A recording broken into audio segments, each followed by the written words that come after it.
I think కంప్లీట్గా first time అనుకుంటాను మనము ఇన్ని ఎక్విప్మెంట్స్ యూటిలైజ్ చేసుకొని యూస్ చేసుకొని ఎక్కడ ఆగకుండా జనాల్లోకి ఇప్పటి వరకు ఎలా వెళ్ళామో అంతకు మించి దూసుకెళ్తున్నాము త్రూ మీడియా ద్వారా.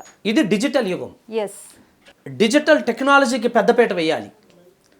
ఇంకా ప్రపంచంలో ధ్యానం నేర్చుకోవడానికి, శాకాహారులుగా అందరూ మారడానికి, ఆత్మవిజ్ఞానాన్ని తెలుసుకోవడానికి ఎవరు ఎక్కడికి పరిగెత్తక్కర్లేదు. ఈ డిజిటల్ మాధ్యమం ద్వారా, అధునాతన సాంకేతిక పరిజ్ఞానాన్ని చేపట్టుకోవడం ద్వారా ఇవాళ smart phones, apps, websites, gadgets, social media, webinars, zooms, మరి cable TVs, digital TVs, satellite TVs, DTHs, OTT platforms, దేనికి ఇదంతాన్ని? ఈ విజ్ఞానం అంతా ప్రపంచానికి, ప్రజలకి మరింత చేరువుగా సమాచారాన్ని అందించడానికి. అందులో అగ్రతాంబూలం, ప్రథమ స్థానం దక్కించుకోబోతుంది మహిళా ధ్యాన మహాచక్రం.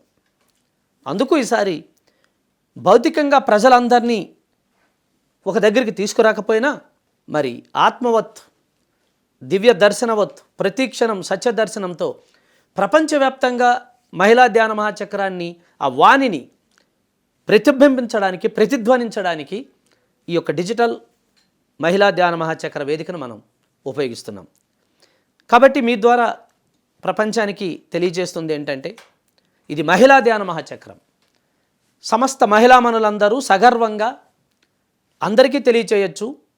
అయ్యా, మా పిఎంసి టీవీలో, మా పిఎంసి యూట్యూబ్ ఛానల్లో, మా పిఎంసి యాప్లో, మా పిఎంసి వెబ్సైట్లలో, మా పిఎంసి 40 ఆన్లైన్ టీవీల్లో, 40 ఆన్లైన్ టీవీల్లో ప్రతి క్షణం సత్యదర్శనంతో మహిళల యొక్క ధ్యాన శక్తిని, ఆ రాజరాజేశ్వరి నిజతత్వాన్ని అందించబోతున్నాము.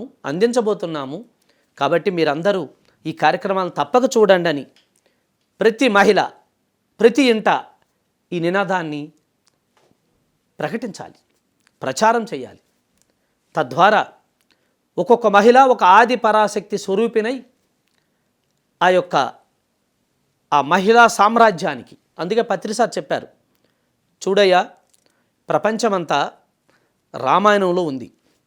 రామాయణంలో ఉండడం అంటే రామాయణం అందరికీ తెలుసు, కానీ వారికి తెలియని సీతాయనం ఒకటి ఉంది. రామాయణానికి అసలు సిసలైన రామాయణం సీతాయనం. కాబట్టి మహిళా ధ్యాన మహాచక్రం అంటే రామాయణం నుంచి సీతాయనంలోకి ప్రయాణం చేయడమే. ఇది సరైనటువంటి సమయం, అది జరుగుతుంది అని పత్రిజీ తెలియజేశారు. వారి ఆశయము, వారి సంకల్పమే ఈ యొక్క డిజిటల్ మహిళా ధ్యాన మహాచక్రం.